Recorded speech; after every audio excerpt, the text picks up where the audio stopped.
Nós estamos conversando nesse mês, você já percebeu, a nossa ênfase, o nosso destaque sobre as famílias, sobre aquilo que para Deus é preciosíssimo e para nós é preciosíssimo. Família é um valor que traz para nós equilíbrio. Família, realmente, se as coisas estão bem em casa, a gente ganha força para enfrentar o mundo, para matar um leão, mas se as coisas estão complicadas em casa, também bagunça tudo.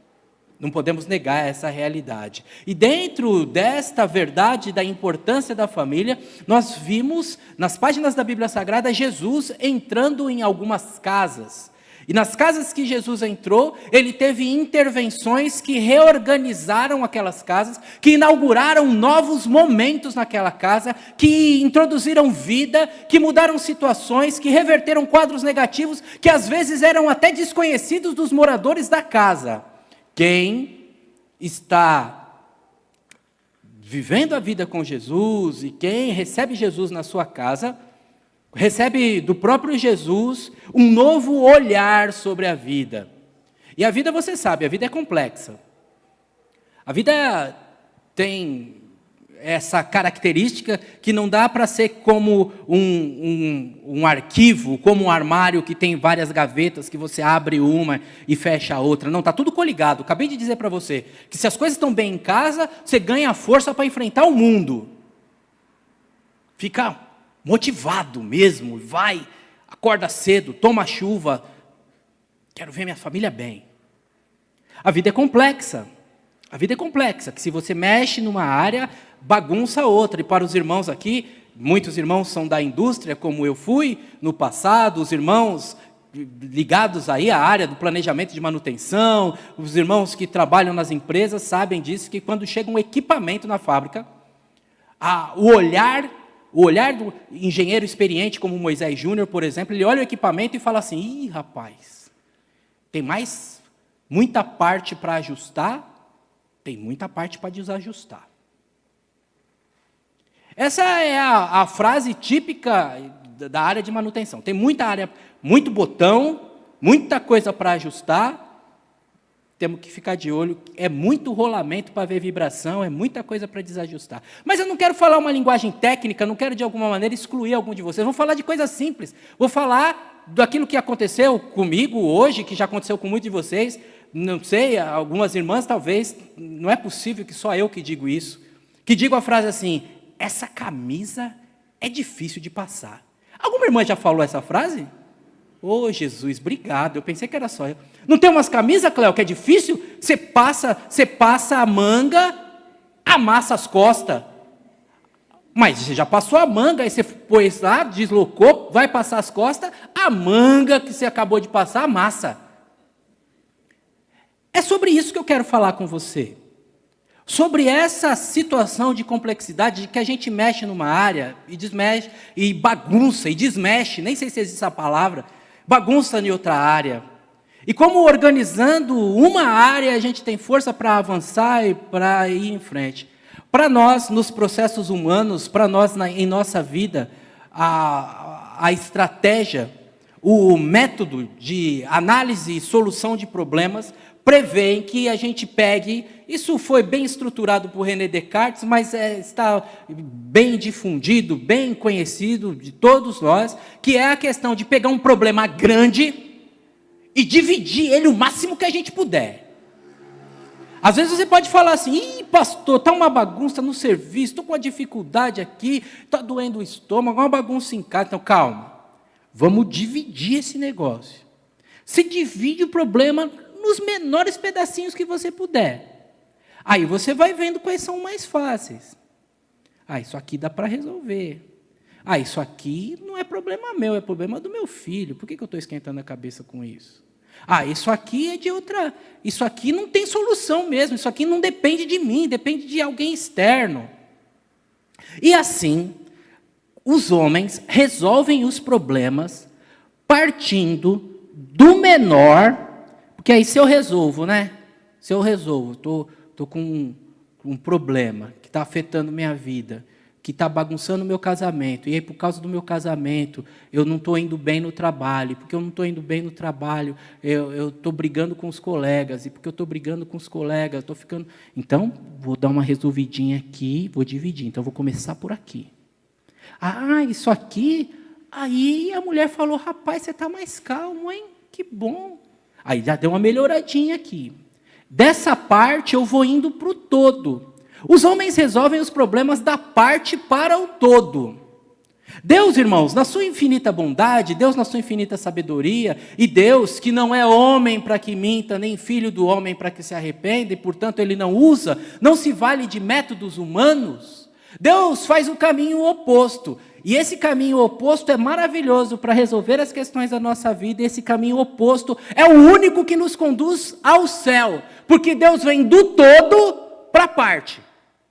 Deus vem então, você sabe, já cantamos muitas vezes da sua glória celestial, veio Jesus aqui, o apóstolo Paulo diz que Cristo é tudo para com todos, diz que por Ele, para Ele, por meio dEle foram feitas todas as coisas. O apóstolo João, já no capítulo número 1, já deixou claro que no princípio, quando Deus criou os céus e a terra, e o verbo estava lá com Deus, Ele era Deus, estava com Deus.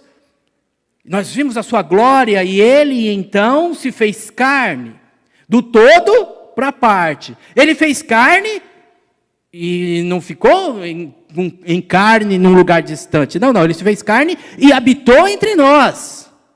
E habitou entre nós não só andando no território poerento da Palestina, não. Ele habitou entre nós e fala com cada um de nós e trata cada um de nós individualmente. E para cada um de nós, o todo vem e se faz carne e fala particularmente. A nossa fé em Cristo Jesus não é baseada na fé que as outras pessoas têm.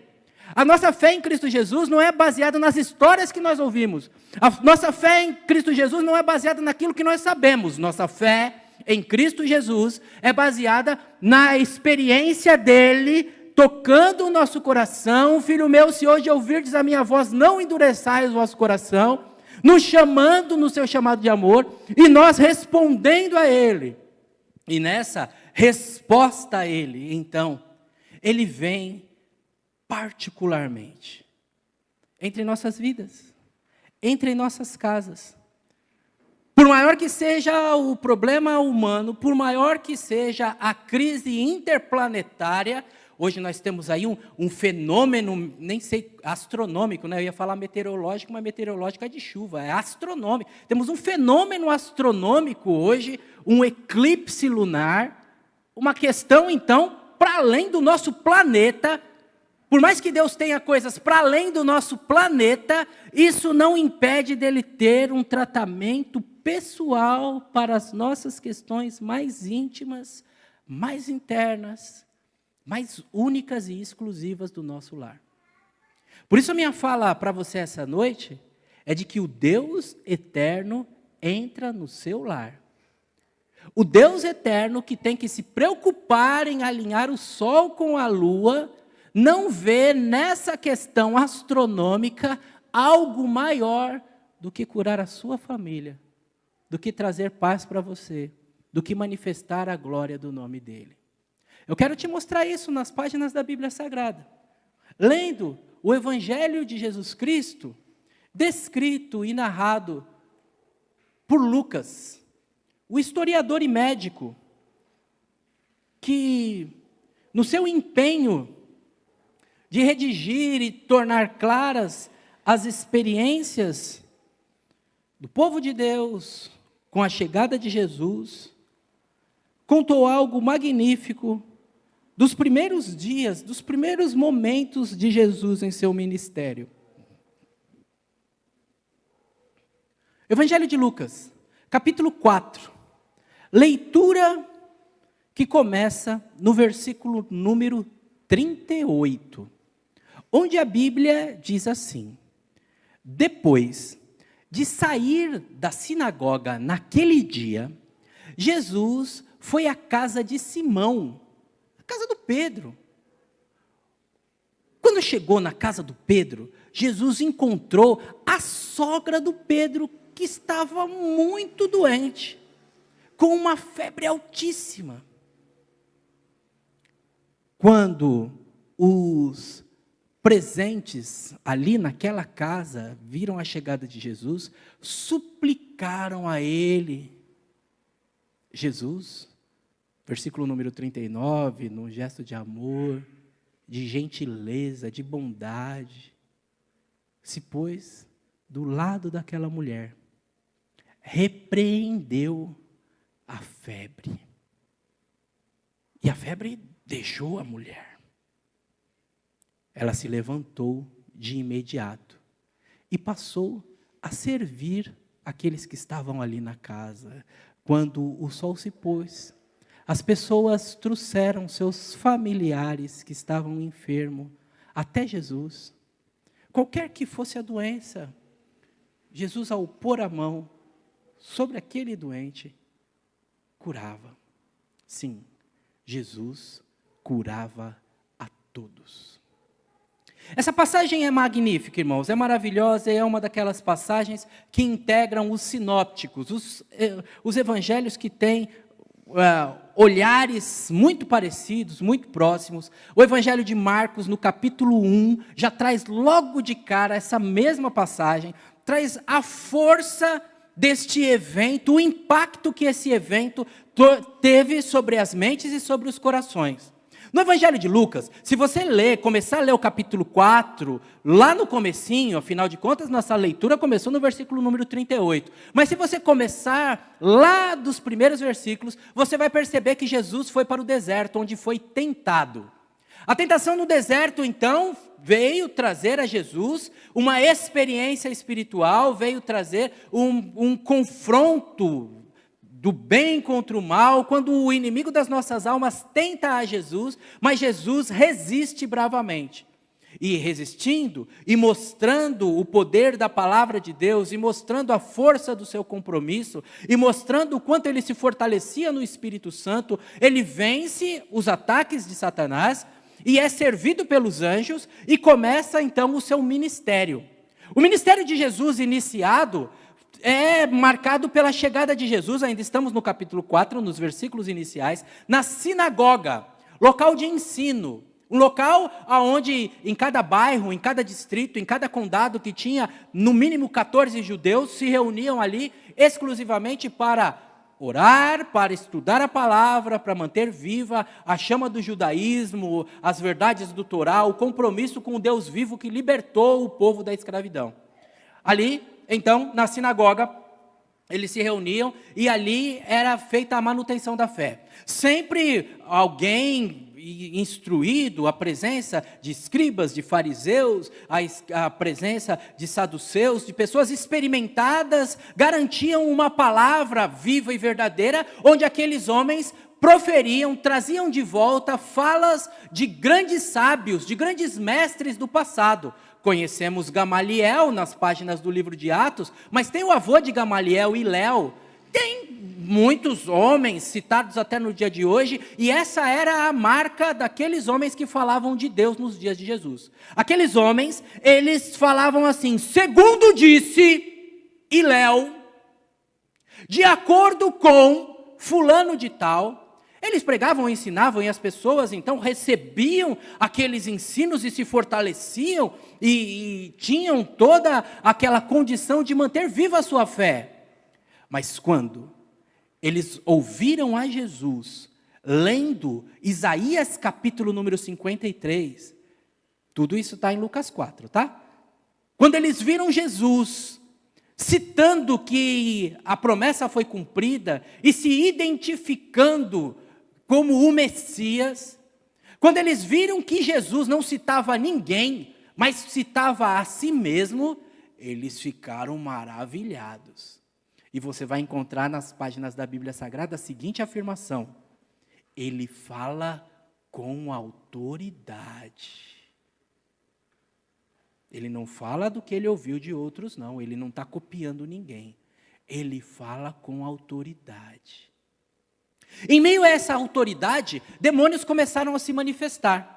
E Jesus, com autoridade, mandou com que eles calassem-se, e duas experiências particulares mais fortes, mas vamos nos pegar a uma, e falou, ó, cala a boca, porque a voz que deve prevalecer, não tem entrevista com o demônio, a voz que prevalece é a voz de Jesus, é o louvor do povo de Deus, a reunião dos crentes é um espaço para a palavra de Deus, e Jesus que mandou calar, mandou sair, e aí eles repetiram de novo, rapaz, ele tem autoridade, autoridade para ensinar, autoridade para repreender os demônios, autoridade também para confrontar. E aí, irmãos, o caldo azedou. Aí o negócio ficou feio.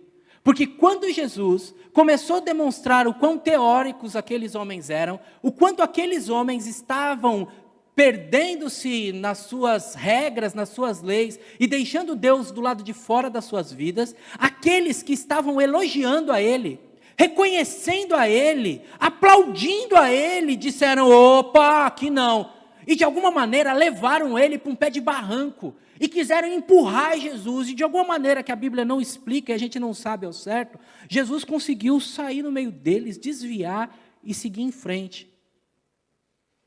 Interessante, que no ambiente da religião, Jesus só interessa, a fala de Jesus só é boa quando faz cosquinha dentro de nós, né? Quando fala o que a gente quer ouvir.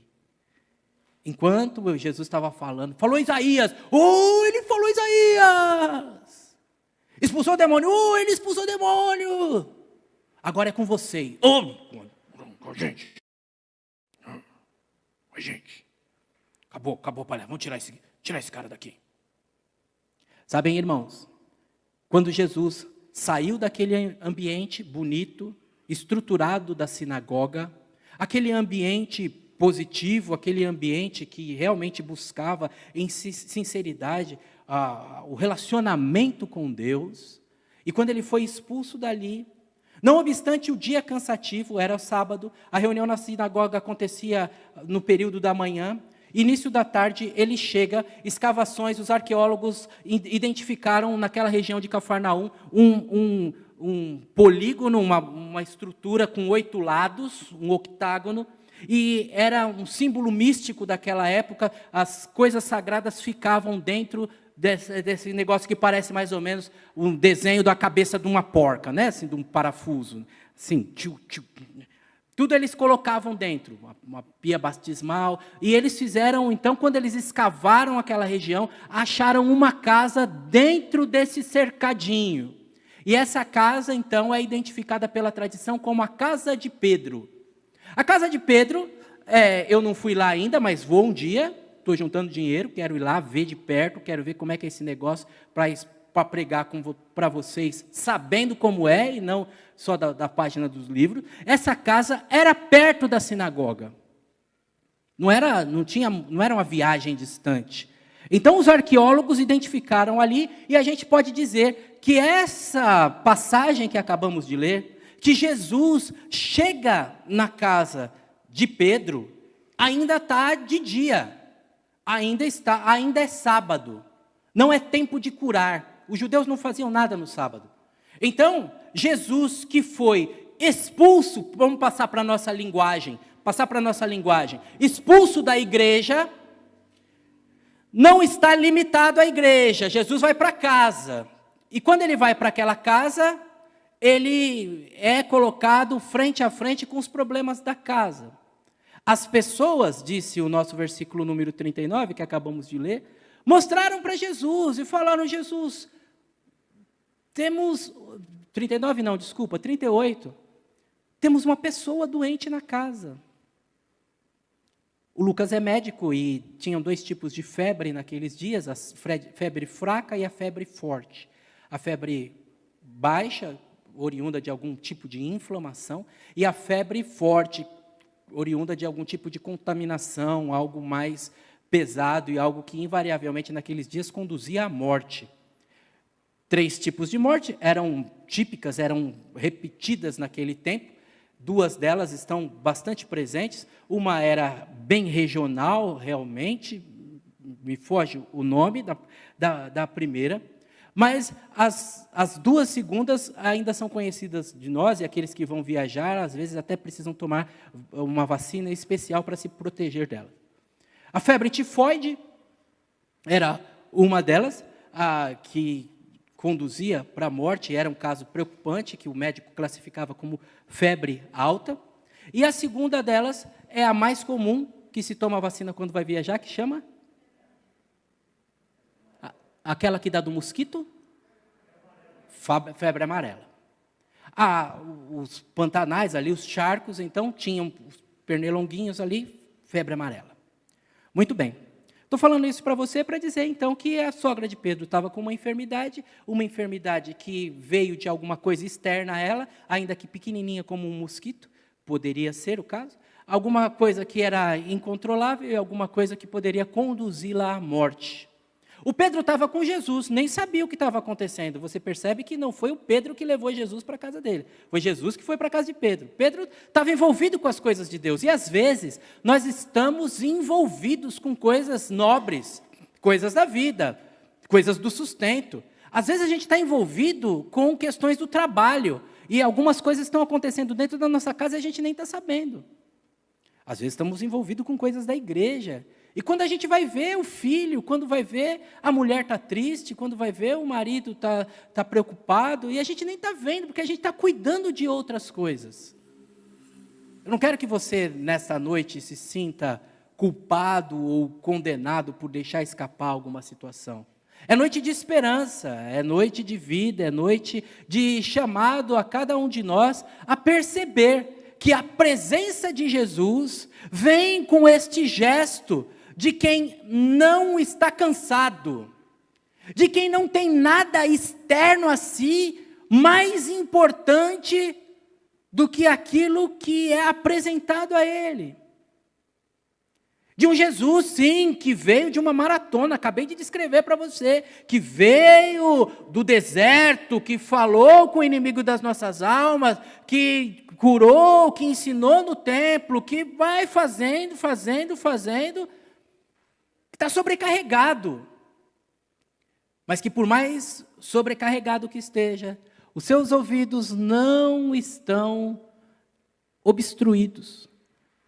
Como disse a Bíblia no Velho Testamento, a mão do Senhor não está encolhida, o seu ouvido não está agravado para que ele não possa escutar. Jesus considera você. Jesus considera a sua casa. Jesus considera o seu filho. Jesus considera as suas situações. Por mais indesejadas que elas sejam, por mais surpreendentes que elas sejam, por mais que elas sejam consequências de algo externo, como foi aquele mosquitinho da febre amarela, por mais... A palavra que eu queria não era febre amarela, a palavra que eu queria era malária. Malária. Apaga a febre amarela, coloca a malária, que era o mal que agravava aquela região. Malária. Algo externo pegou aquela mulher. E que Jesus, de maneira alguma, falou, não, eu tenho coisas mais importantes para cuidar. De maneira alguma, Jesus disse, eu estou cansado, eu não vou cuidar disso. De maneira nenhuma, Jesus disse, aqui não é o templo.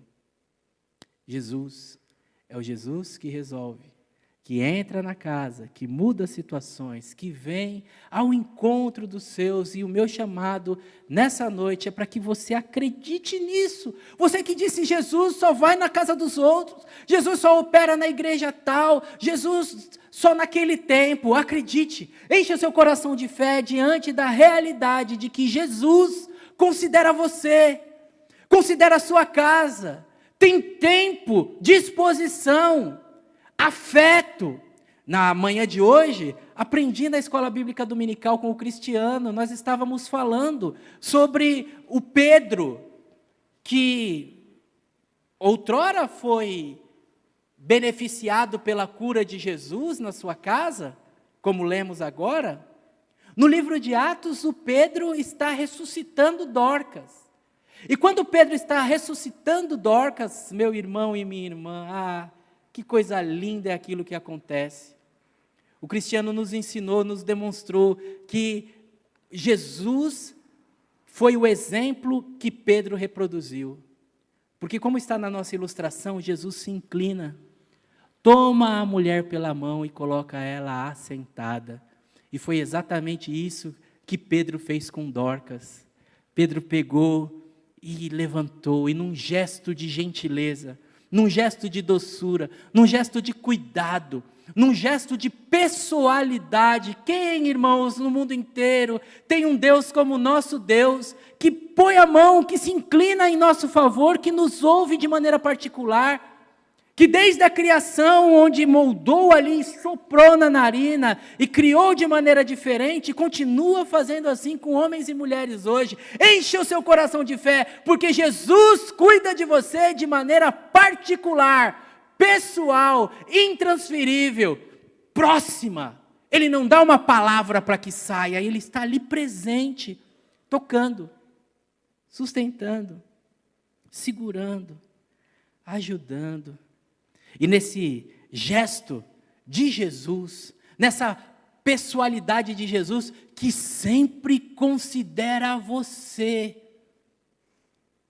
não está limitado ao templo. Ele entra na casa. E quando ele entra na casa, quando ele chega naquele local, aquela verdade que era surpresa até para o dono da casa, até o Pedro falou: ixi, o que está acontecendo aqui?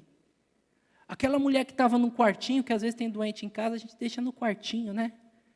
Tanto para não incomodar o doente, como também para que o doente não incomode a rotina. Jesus chega ali, é conduzido ali, e naquele local, o gesto de amor do nosso Mestre é a garantia para cada homem e cada mulher aqui presente. Jesus considera você. Jesus entra na sua casa, Jesus tem a sua vitória, Jesus não nos trata, irmãos, no atacado. Jesus tem a pessoalidade de ouvir os seus filhos, de ouvir as suas filhas, de dedicar um tempo especial, de num gesto de carinho, vir ao encontro, socorrer, mudar a essa situação que nos é adversa. Acredite na palavra de Deus, Jesus considera você. Não há dia que seja tão sobrecarregado para Jesus que Ele não possa ouvir a sua oração. Não há dia de tanta atividade para Jesus que Ele não possa separar um tempo para ouvir a sua voz. Não há um dia de tanta ocupação cósmica para Jesus que Ele não tenha interesse em saber as suas questões. A pergunta da noite não é se Jesus ouve a sua questão particular. A pergunta da noite é se você está colocando suas questões particulares para Jesus. Às vezes as orações se esfriaram. Às vezes a conversa com Jesus rareou. Às vezes, irmãos, até o nosso cristianismo é um cristianismo ateu, que gosta das coisas de Deus, mas que não crê no poder de Deus. Volte a falar com Jesus. Volte a chamar Jesus para sua casa. Volte a receber a Jesus. Volte a ter consciência da presença de Jesus. Porque foi exatamente isso que aconteceu. Os habitantes da casa, quando viram que Jesus chegou, falou: Jesus, sabemos que o Senhor está aí um dia corrido, sabemos que o Senhor está com a rotina sobrecarregada, mas não é por nada não. Tem uma pessoa doente aqui também. Temos uma pessoa querida nossa, que essa hora podia estar ajudando a gente aqui, mas ela está com uma febre. Sabe, irmãos, a verdade da enfermidade daquela mulher chegou por vozes de terceiros que apresentaram aquela mulher para Jesus. Não que Jesus não seja onipotente, onisciente, não que Jesus não saiba todas as coisas, mas acreditem em uma coisa, irmãos, acreditem nas minhas palavras, nós, às vezes, somos colocados diante de situações para nós termos o privilégio de fazer parte da solução, para sermos instrumento de Deus naquilo que Ele vai fazer. Às vezes, quem está padecendo do nosso lado é justamente uma situação onde nós vamos crescer naquele sofrimento, onde nós vamos ter as nossas experiências a partir da dor daquela pessoa. Mas se nós ficarmos neutros,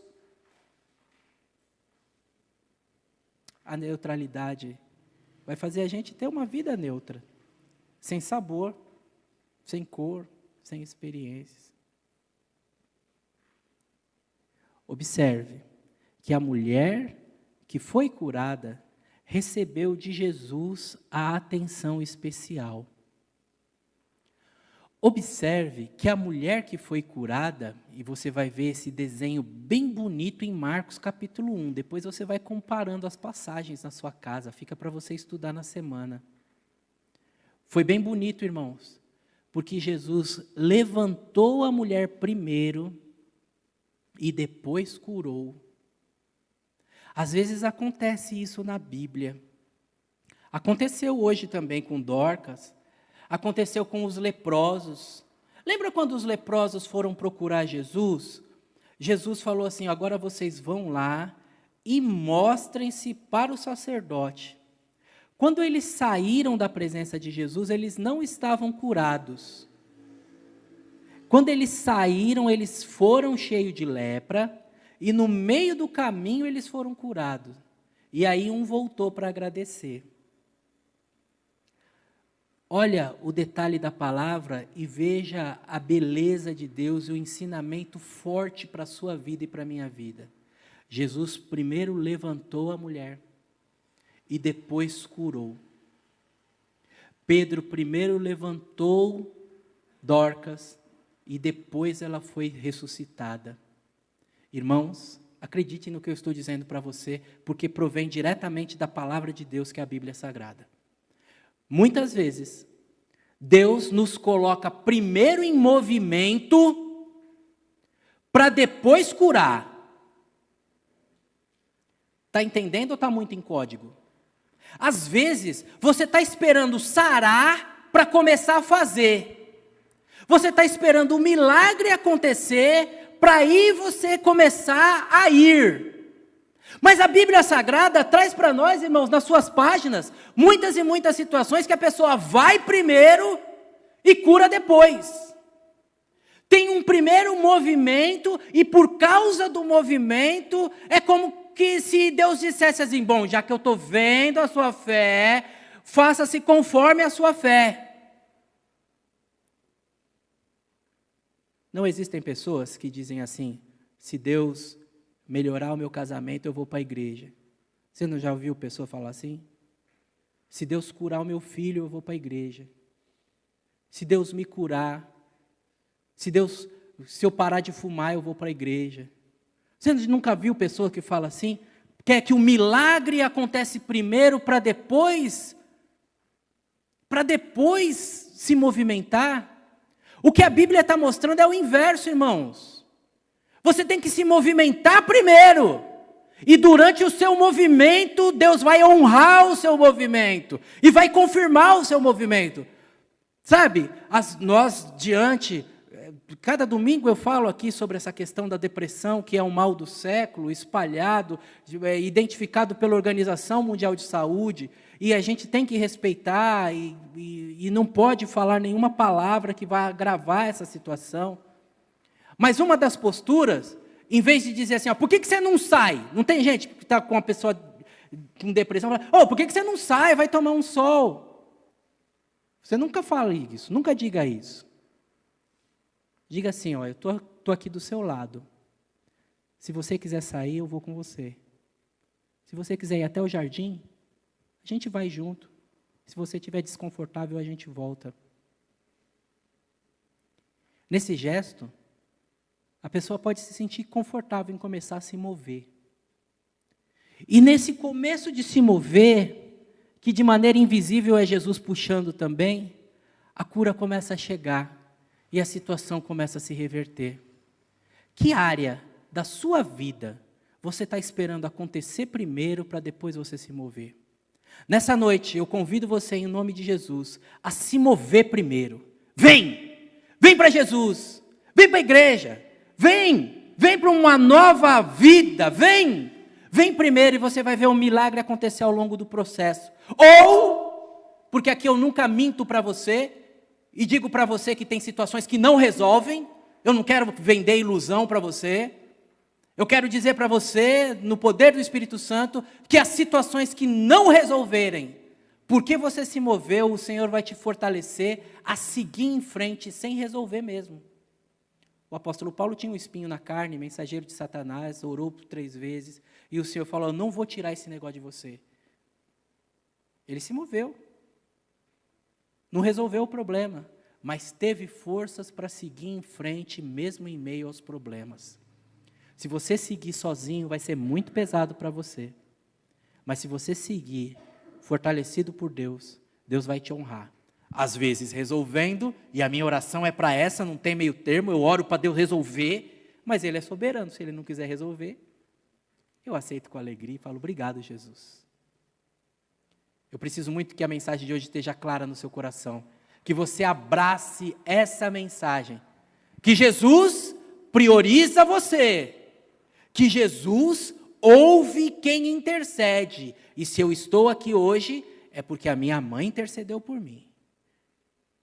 É possível que você esteja aqui hoje porque alguém intercedeu por você.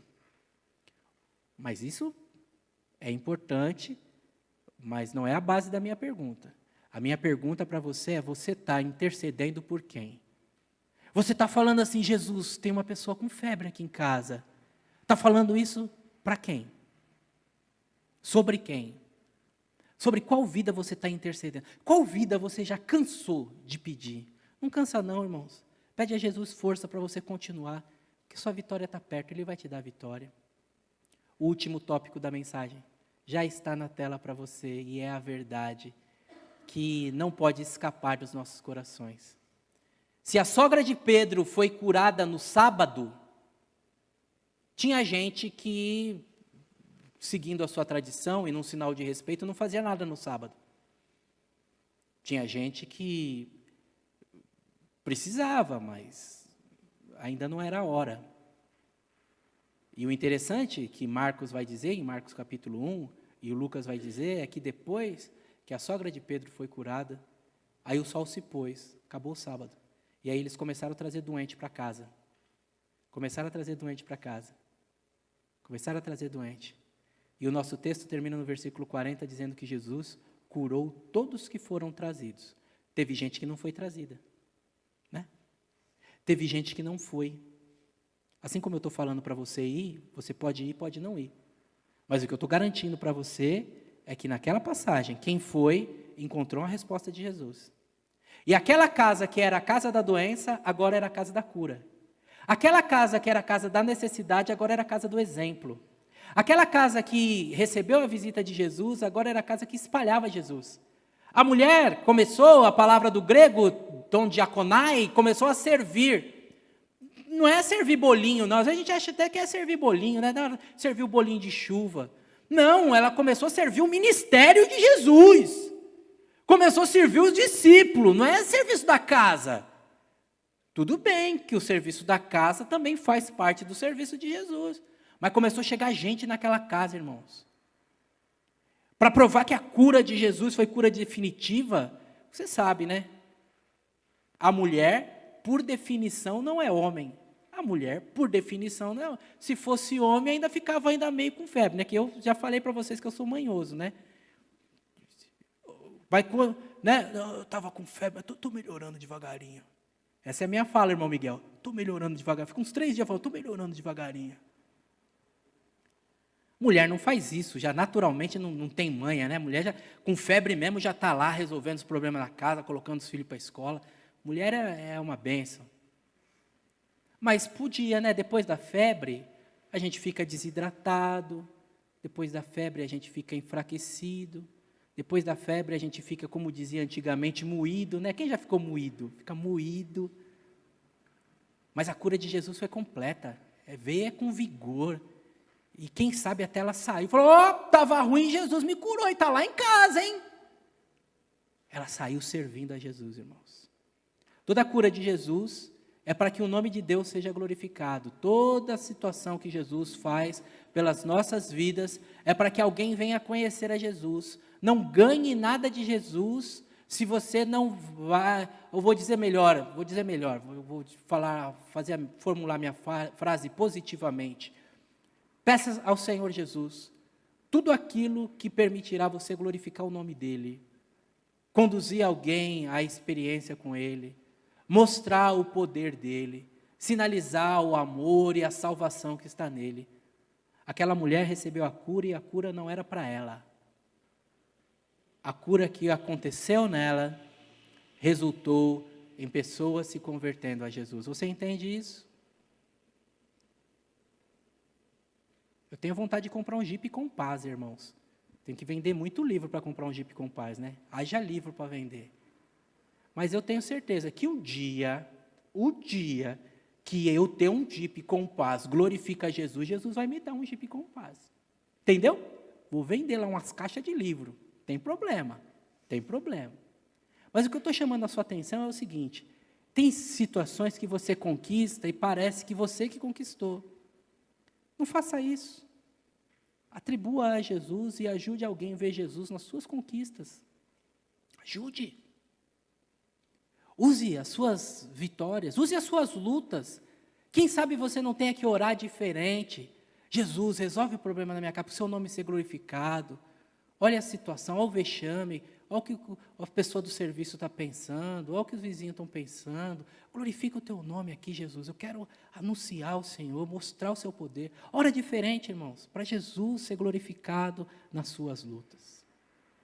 Eu concluo dizendo que o Senhor Jesus, que agiu na mulher, que agiu pela mulher através daqueles que intercederam, agir agora através da mulher. E é esse o meu desejo para você nessa noite. Que o Senhor haja na sua vida. Entre na sua casa, entre na sua vida, entre na vida do seu filho, do seu neto, que você está representando aqui hoje, que você chama e na rebeldia ele não vem, não tem problema. Que Jesus entre lá, através de você. Que o Senhor entre com cura na sua casa. Para você, por você e através de você. Amém, irmãos?